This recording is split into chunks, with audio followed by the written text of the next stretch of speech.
l'ONU a créé un tribunal international pour juger les responsables de ce génocide.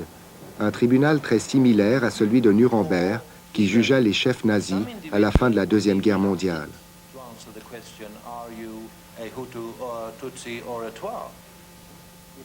Un autre tribunal international existe depuis 4 ans. C'est le tribunal pour l'ex-Yougoslavie qui siège à La Haye et qui juge les crimes commis au nom de la purification ethnique.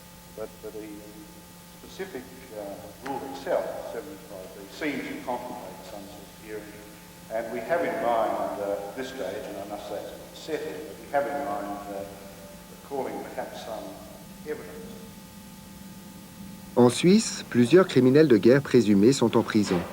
Ces Rwandais ou ces ex-Yougoslaves ont été inculpés par la justice militaire, qui est compétente pour ce type d'infraction aux lois de la guerre. Mais comment les juges suisses comprennent-ils cette mission assez particulière? Ce sont des hommes qui vous disent que leur femme, leur enfant a été sous leurs yeux assassiné, égorgé. Indépendamment du cas de M. Moussema ou pas, mais ça vous interpelle. C'est pas tous les jours que ça se passe. Donc en d'autres termes, si nous avons une possibilité d'aider à ce que la justice soit rendue, et les gens là-bas la réclament, vous ne pouvez pas simplement dire non et dire ça s'est passé à 10 000 km. La loi suisse nous dit, vous devez instruire, vous devez juger. Il n'y a pas à se poser d'autres questions. Je viens pour la visite. Il y a tellement de choses impensables que j'ai lues dans son dossier quand on a pu avoir accès au dossier. Et puis il y a tellement de choses invraisemblables que je ne crois pas que mon mari soit capable d'avoir fait. Mais c'est pas à moi de porter le jugement. J'attends le jugement d'abord. Et puis j'attends que la justice fasse son travail. Depuis 2 ans, Alfred Moussema est en détention à La Chaux-de-Fonds. Il attend d'être transféré au tribunal international où il sera jugé pour crime de génocide. Maggie Correa est une ancienne présentatrice de la TV romande qui est d'origine rwandaise. Sa mère s'est réfugiée à Genève. À l'époque du génocide, en tant que Tutsi, Madame Correa et sa famille ont été pourchassés par les tueurs Hutus, les milices Interamwe. Salut, comment vas-tu? Extra? Tu t'es perdu? Non, je crois pas qu'il m'a perdu. C'est finalement grâce à un ami de la famille, le Suisse Jacques Pitlou, que la mère de Maggie a pu s'échapper du Rwanda, emmenant enfants et petits-enfants, ainsi que le frère de Maggie, Robert. Devant l'église où on s'était réfugié, il y avait des cadavres absolument partout.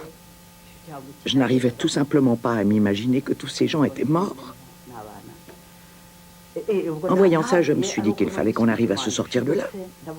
Mais d'abord, il fallait que je retrouve mon fils Robert. Les tueurs ont tué à la machette sans arrêt, jusqu'au milieu de la nuit, jusqu'à ce qu'ils soient fatigués, en fait. Et puis, elle les a entendus dire, bon, on arrête là, on est fatigué, mais on reviendra. Maggie demande ensuite à sa mère comment elle s'en est sortie vivante. En fait, quand ils sont partis, ils ont fermé l'église à clé. Nous nous étions cachés dans le cloître où j'avais retrouvé Robert. Je lui ai dit, allez, viens, il faut qu'on s'échappe de ce piège, il faut que nous nous en sortions vivants. Alors Robert se levait, mais il vacillait. Quand nous sommes arrivés dehors, on a vu que le sol était jonché de cadavres, il y en avait partout. Cela nous a fait un tel choc qu'on a eu un espèce de mouvement de recul. Et puis on s'est dit qu'il fallait quand même y aller. On a enjambé tous ces cadavres et nous nous sommes enfuis dans la brousse en direction de Kirimpi.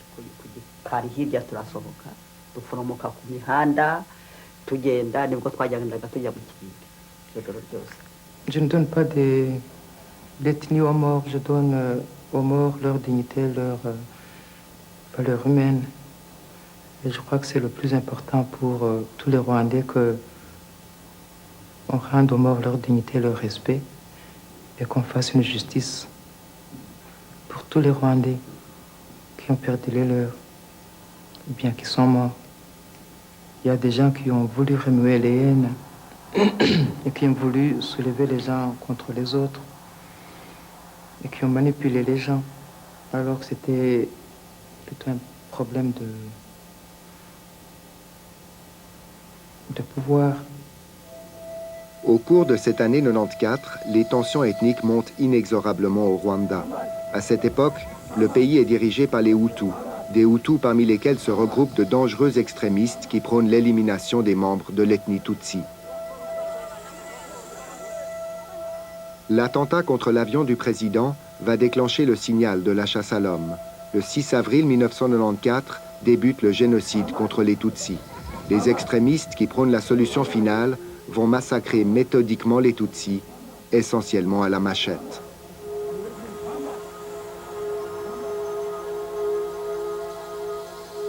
C'est un bulletin de livraison de la Société de transport international du Rwanda, 25 662 kilos de machettes dans 987 cartons, donc 25 tonnes de machettes, 4 mois avant le génocide.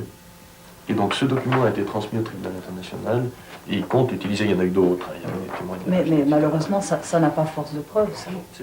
À la fin des massacres, plusieurs génocidaires se réfugient en Europe. Comme personne ne semble vouloir les inquiéter, Maggie Correa crée avec quelques amis une association pour la justice internationale au Rwanda, qui se soucie aussi des droits de la défense. Une justice, ça signifie non seulement que les actes qu'on ne veut plus voir exécutés soient jugés, mais qu'ils soient jugés selon les principes qui sont à la base de nos démocraties. Donc, un génocidaire, fût-il le principal responsable, a droit à un avocat, a droit à une défense et un procès équitable.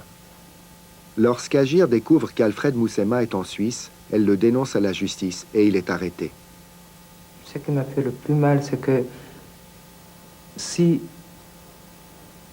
sur simple accusation, on arrête quelqu'un, il y a beaucoup de candidats à l'arrestation, parce qu'il faut quand même avoir un peu plus qu'une simple accusation.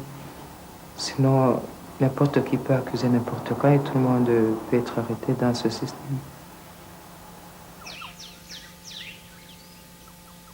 3 ans après le génocide, le Rwanda n'a presque pas changé. C'est toujours le pays des 1000 collines. Extérieurement, on ne peut pas voir la vaste cicatrice qui le traverse de part en part, une cicatrice qui sépare les assassins et les victimes. Nous nous sommes rendus sur place pour retrouver la trace laissée par Alfred Moussema. Sur les hautes collines du Bisesero, le carnage a été terrible. Des villages ont été rasés et les rares survivants s'affairent à reconstruire leurs maisons.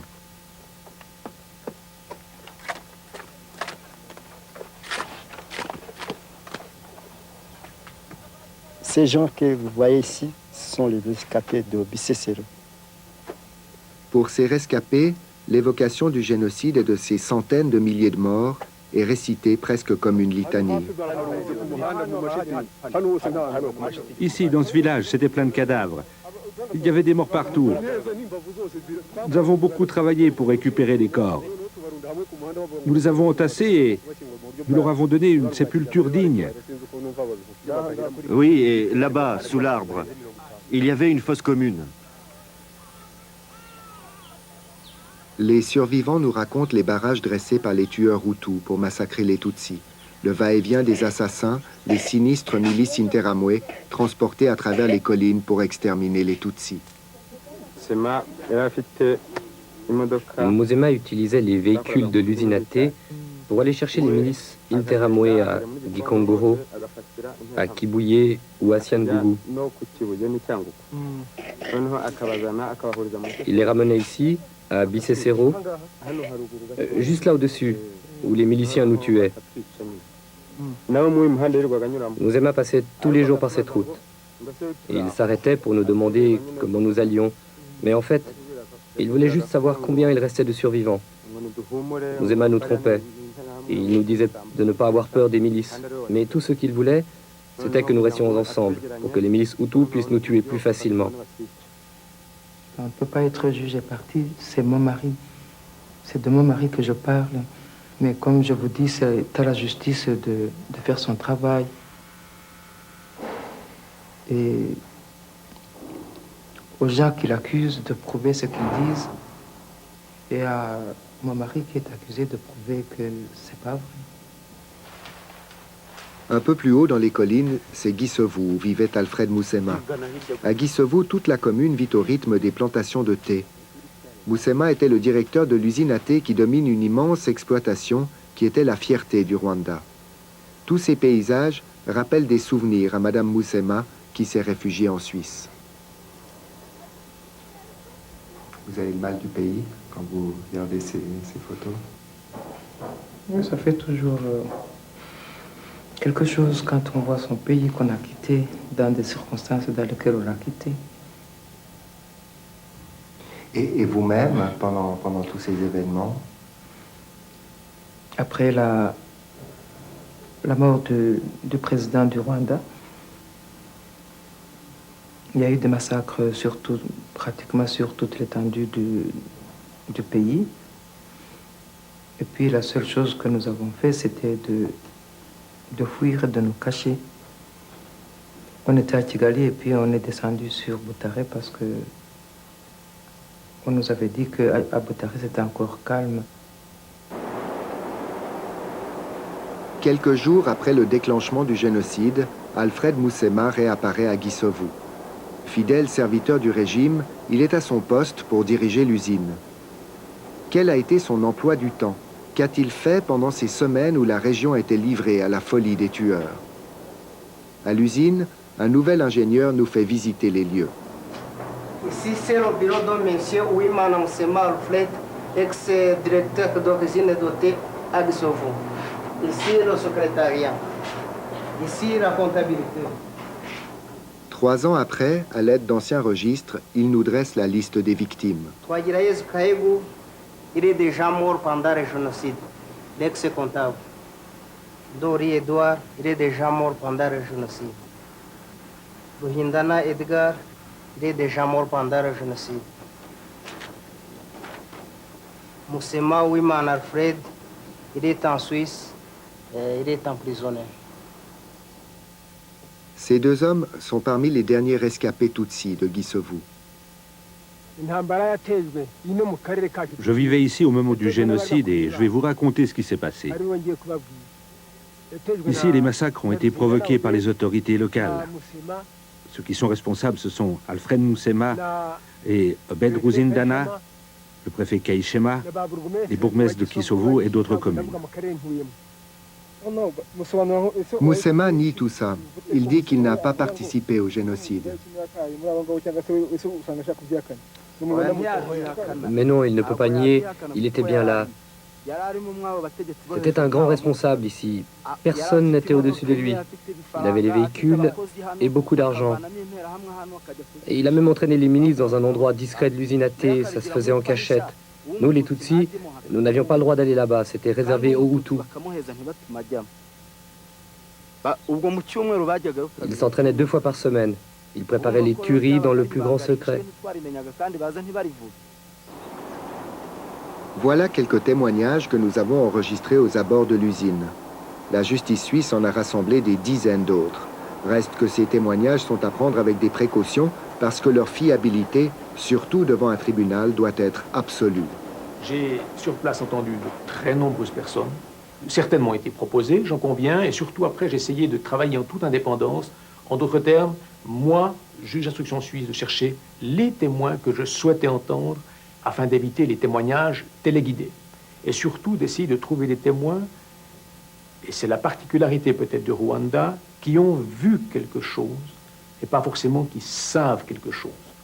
Tradition orale oblige, beaucoup de gens sur place mélangent ce qu'ils savent de ce qu'ils ont véritablement vu. Alfred Moussema était l'un des hommes les plus puissants de la région. Il exerçait une grande autorité sur des milliers de personnes dont la survie dépendait de l'usine. Moussema était un notable qui vivait dans la plus belle maison de la région. Cette maison, on ne l'a pas choisie, c'était des maisons de fonction. Je peux dire que pendant les 10 ans qu'on est passé là, on était content du travail qu'on y faisait, parce que moi aussi j'ai travaillé à l'usine. Vous êtes surprise de voir que votre ancien jardinier est toujours vivant et en liberté? Non.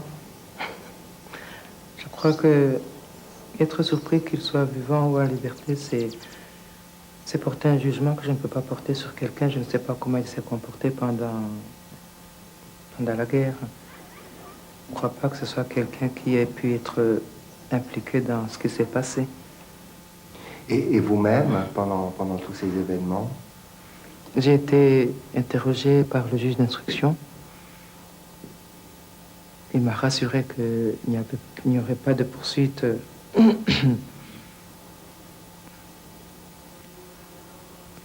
de poursuites juridiques sur moi ou bien sur mes enfants.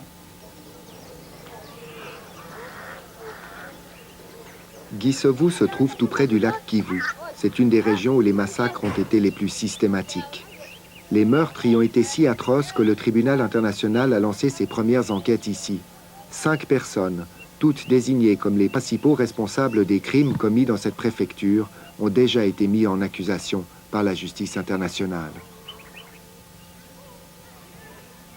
Le tribunal pénal a toujours dit qu'il voulait les planificateurs et les commanditaires et les gens qui avaient conduit. Les simples exécutants, ils n'avaient pas le temps de s'en occuper.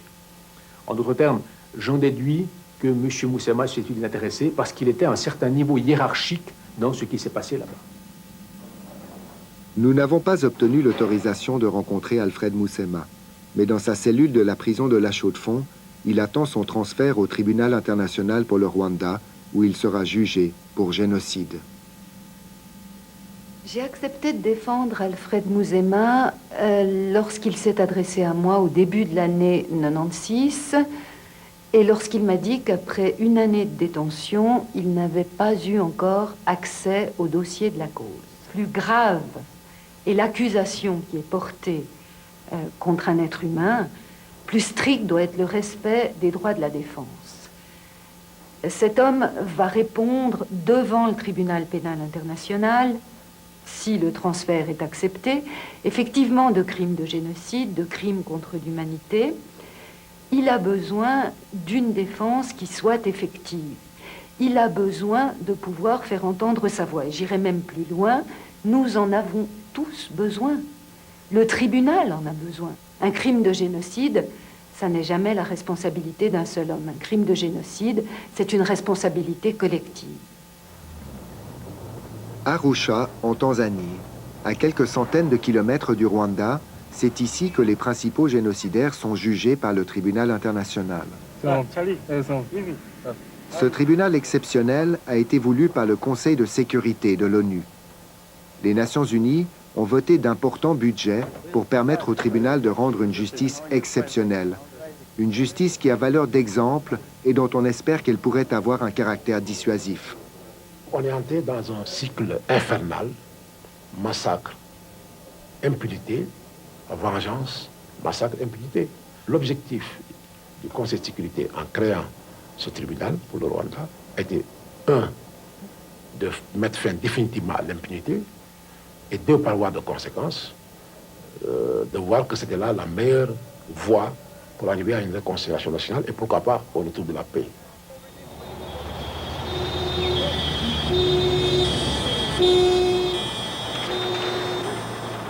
À Arusha, le premier procès a commencé en janvier. Jean-Paul Akayezu était bourgmestre au Rwanda. On l'accuse de la responsabilité des massacres dans sa commune. Mais avant qu'il ne soit mené devant les juges du tribunal, il a fallu organiser des mesures de sécurité exceptionnelles et inventer des règles de procédure. Un travail long et complexe qui a retardé le démarrage des procès. Pour le procureur des tribunaux internationaux, cette lenteur vaut mieux qu'une justice expéditive. C'est sûr que je voudrais voir des résultats à beaucoup plus court terme. Je pense qu'il faut aussi se rendre compte qu'on opère dans un encadrement juridique qui nous est imposé par des normes internationales qui, par exemple, au Rwanda, sont très mal comprises et très mal acceptées. Et la perception d'une justice, justement, qui est très lente parce qu'elle est entachée ou attachée de droits auxquels on ne peut pas déroger. Non seulement on n'a pas le droit d'imposer la peine de mort, mais il y a des droits fondamentaux de la défense, le droit d'être représenté par avocat, d'avoir un avocat aux frais des Nations unies si on est indigent. Alors, il y a beaucoup de considérations auxquelles on ne peut pas échapper et qui font partie, je pense, de ce que le produit fini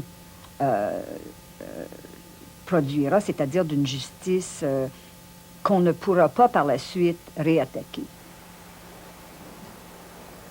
2 ans après la création du tribunal, des juges venus du monde entier se sont mis au travail. Pas facile pour eux de comprendre ce qui s'est passé au Rwanda. Alors, au cours de ce premier grand procès, les magistrats chargés de juger l'accusé ont d'abord dû se plonger dans les racines du génocide grâce à une témoin de l'accusation. My name is Alison Desforges. Alison Desforges est une historienne américaine, spécialiste du Rwanda. Elle collabore à des associations de défense des droits de l'homme. Sa leçon d'histoire commence à l'époque coloniale. L'État qui fut créé par le système colonial fut largement inspiré des pratiques administratives européennes. Et c'est ainsi que les colons belges apportèrent au Rwanda un système d'enregistrement de la population. Ils obligèrent les Rwandais à porter sur eux une carte d'identité. Et l'élément essentiel de cette carte d'identité était l'appartenance à une des 3 catégories ethniques. Au Rwanda, de quel groupe ethnique parlez-vous? Quand je parle d'ethnie au Rwanda, je parle des Hutus, des Tutsis et des Pygmées. Alors, nous avons une dichotomie entre agriculteurs et pasteurs. Est-ce que cette dichotomie ne recouvre pas l'origine de ces populations Tutsis ou Hutus? L'impact de l'administration coloniale belge, et je ne juge pas de leurs intentions, je ne pense pas qu'il s'agissait d'une intention délibérée de diviser pour régner. Je pense au contraire que c'était la mise en œuvre du racisme européen. En fait, les Belges regardèrent les Tutsis et se dirent qu'ils ressemblaient aux Blancs et que par conséquent, ils devaient être plus intelligents que les autres ethnies et avaient donc le droit de régner. Les Tutsis comprirent cette chance et exploitèrent la situation pour augmenter leur pouvoir sur les Hutus, la population assujettie.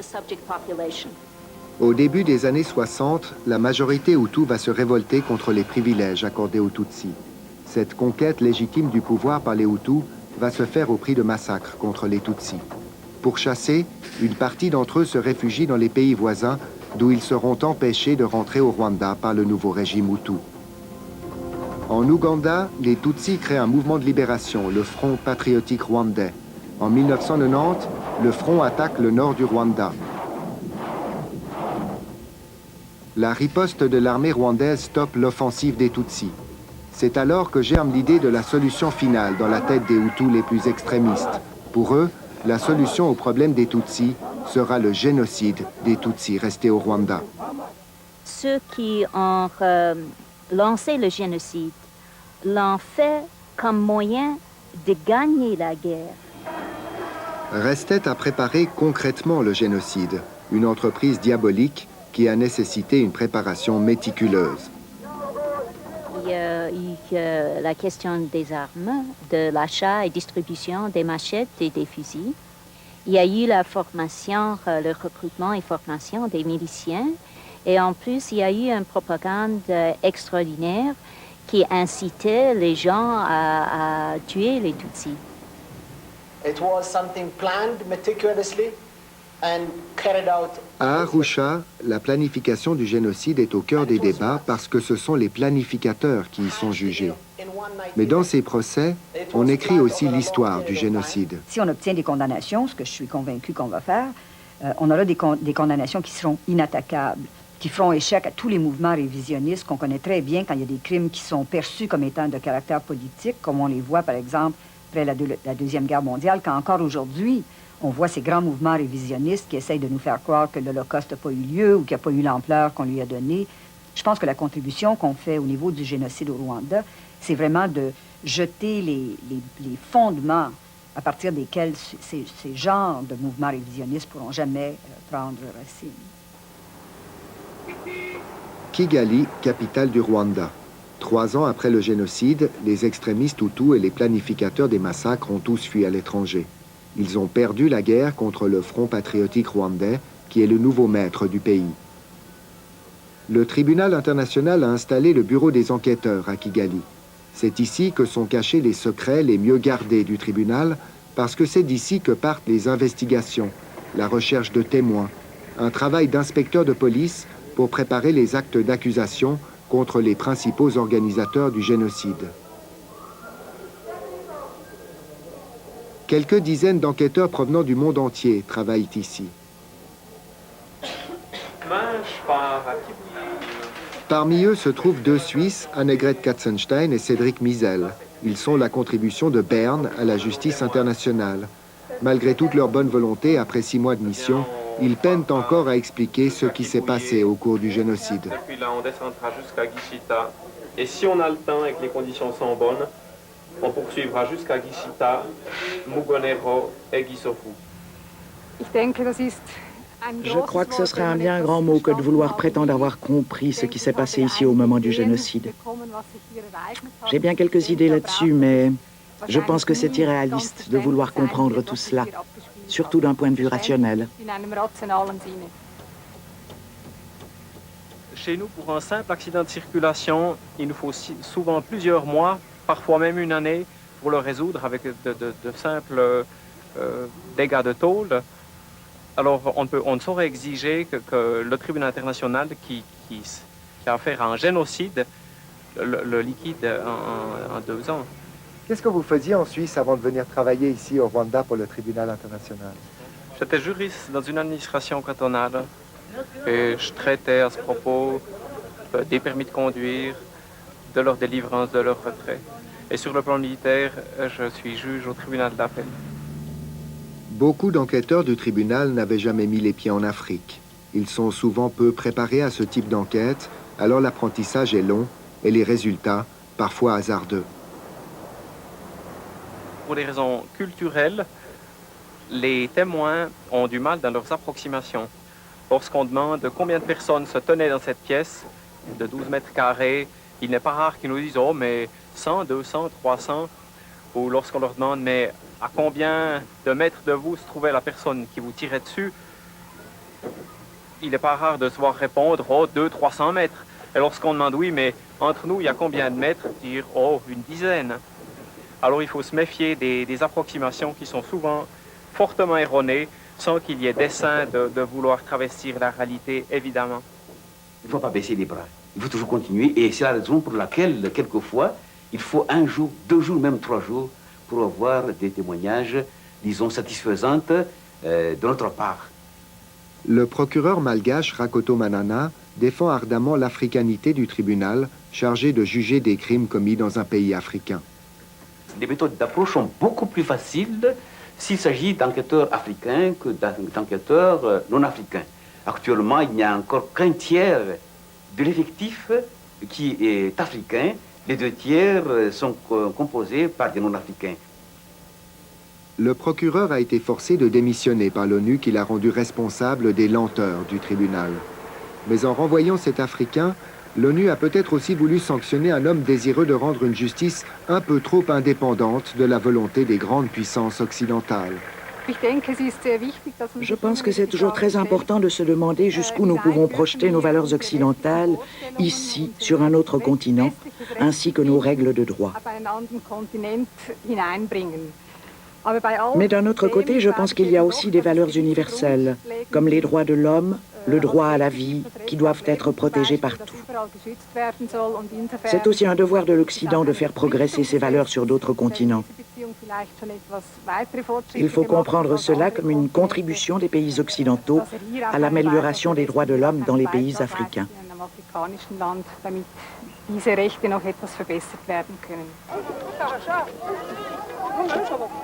Alors que la très riche justice internationale en est encore à ses balbutiements, le Rwanda, lui, ne sait plus où donner de la tête.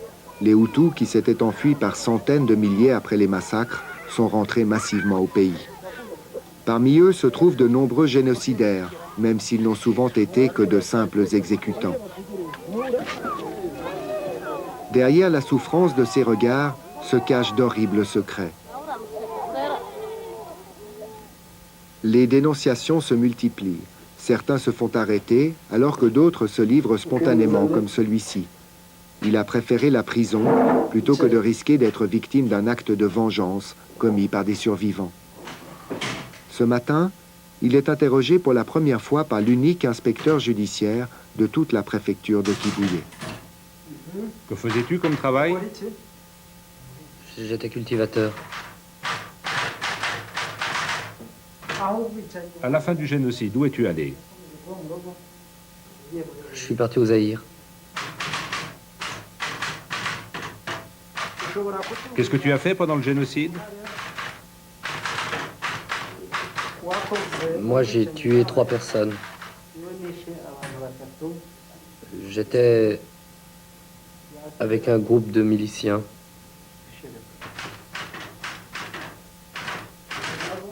Qui as-tu tué? 3 enfants.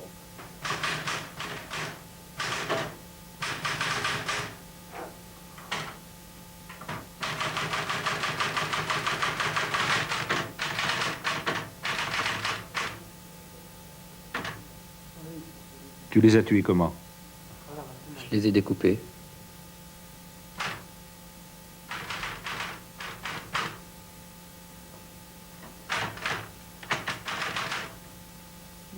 Avec quoi?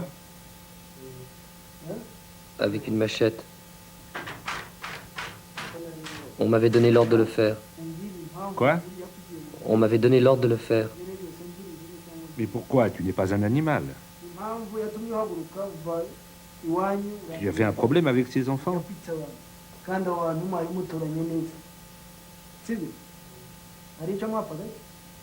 Non. C'est parce que tu avais reçu la permission de tuer? Oui. Nous étions obligés. Mais pourquoi as-tu tué ces enfants? Parce que nos dirigeants tuaient aussi. Mais ils tuaient qui? Les Tutsis. Pourquoi fallait-il tuer les Tutsis? C'était un ordre. Quoi? C'était un ordre.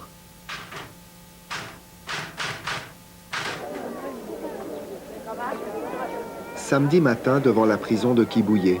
C'est le jour des visites. Les familles de prisonniers s'agglutinent aux portes de la prison dans l'attente de voir les détenus vêtus de l'habit rose des prisonniers rwandais. Après des heures de marche et une attente qui paraît éternelle, ces femmes sont épuisées.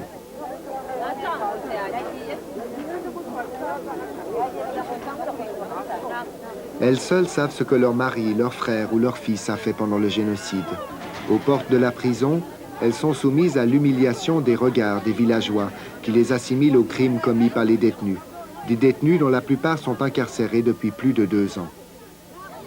Jusqu'à présent, je ne suis pas encore interrogé. Pendant 2 ans? Pendant 2 ans, je ne suis pas encore interrogé. Ce qui est déplorable. Beaucoup de gens qui se trouvent ici en prison sont innocents, à mon avis. Mais il y a quand même eu le génocide ici à Kibuye. Ça se comprend. Qu'est-ce que ça se comprend? Ça se comprend qu'il y a des assassins et des génocidaires. Oui. Et ils sont ici dans la prison? Peut-être. À la prison de Kibuye, il y a 5 prisonniers par mètre carré, soit 2800 prisonniers pour un établissement prévu pour 500 détenus. Les conditions de détention sont épouvantables, même si les détenus sont correctement nourris grâce à l'aide du CICR. Difficile d'imaginer de se savoir au milieu de gens qui ont peut-être tué leurs voisins à la machette. Qui sont les assassins et qui sont les innocents? Cette question, nous ne pouvons pas la chasser de nos esprits. Nous avons voulu montrer ces images à ceux qui réclament que justice soit rendue, comme l'association Agir. Pour moi, ça illustre très bien le dilemme au niveau de la justice. La réconciliation n'est pas possible s'il n'y a pas une justice. Et ils ont des moyens qui sont tellement limités que cette justice est pour nous choquante. Ces prisons sont choquantes. Et il faudrait peut-être les aider. Ça, en tout cas, ouais. C'est évident. Hein. Mais pour nous, elle est choquante. Nous, elle est choquante. Quant à la mère de Maggie Correa, elle-même rescapée du génocide, elle nous demande ce que l'on doit faire de ces gens-là. Pour elle, la réconciliation avec les génocidaires est impossible. Il y a 100 000 prisonniers dans les geôles du Rwanda, dont beaucoup risquent la peine de mort. Selon les organisations de défense des droits de l'homme, 10 à 20% des détenus seraient innocents. Nous sommes au nombre de 82 femmes avec, je pense, 17 ou 18 petits-enfants. Je travaillais dans un centre de santé. On m'accuse de ne pas avoir soigné les quelques-uns et pas les autres. Ce qui n'est pas du tout vrai, puisque j'en ai des cas que j'ai cousus, que j'ai fait des soins, et qui sont en vie.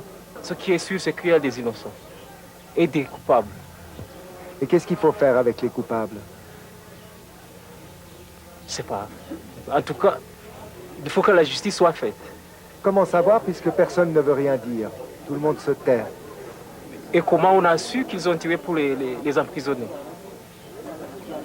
Ça aussi, c'est la question. Et il y a des témoins? Donc, aux témoins de prouver ça.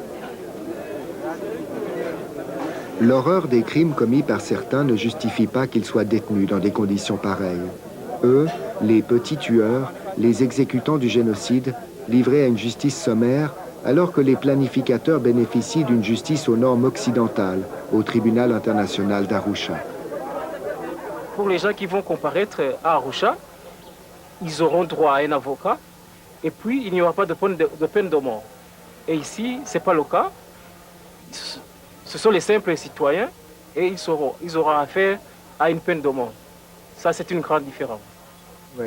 Mais qui va être jugé à Arusha? Je pense que ce sont les politiciens, parce que ce sont eux qui peuvent comparaître là-bas.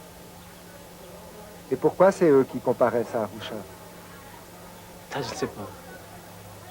C'est pas. C'est à demander à la communauté internationale qui a décidé comme ça, deux poids, deux mesures. Une partie de la population supporte mal que des gens comme Moussema, qui ont vraiment planifié le génocide là où ils étaient, soient jugés par le tribunal d'Arusha. Il écopera d'une peine de prison. Et cette peine de prison, il va la passer, disons, dans des prisons de luxe, hein, entre guillemets. Donc, la population n'a pas le sentiment que les gens qui vont être jugés par le tribunal d'Arusha seront vraiment punis comme ils le devaient. Celui-ci est fait entrer le témoin, Madame Alison Desforges.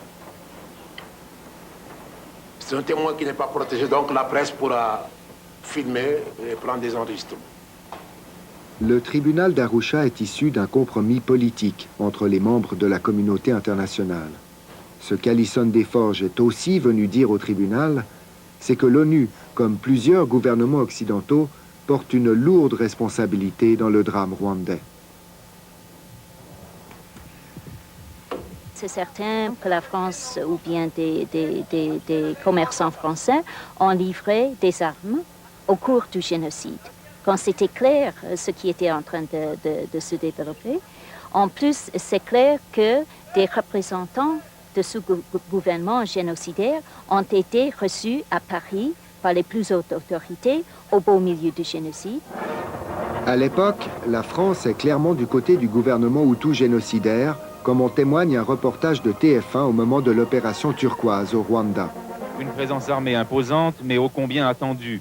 Les soldats français sont quelquefois accueillis en véritables libérateurs, comme ici en zone Hutu. Qu'est-ce que les Français attendent pour nous donner des secours? Opération humanitaire, mais aussi militaire, Turquoise a surtout permis aux génocidaires de se réfugier au Zaïre.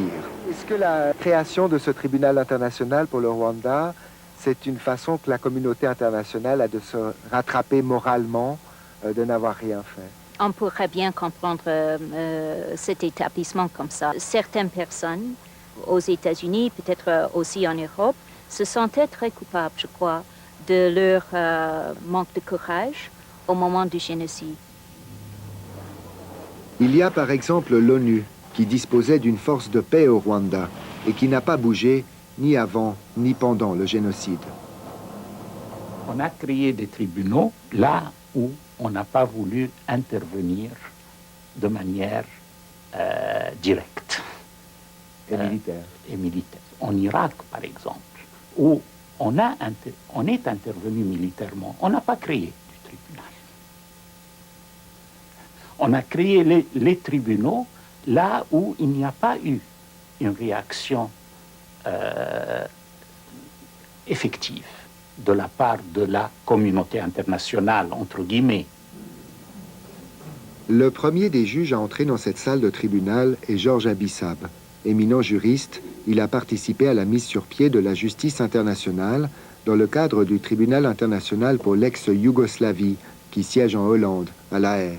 Un tribunal considéré comme le grand frère du tribunal pour le Rwanda.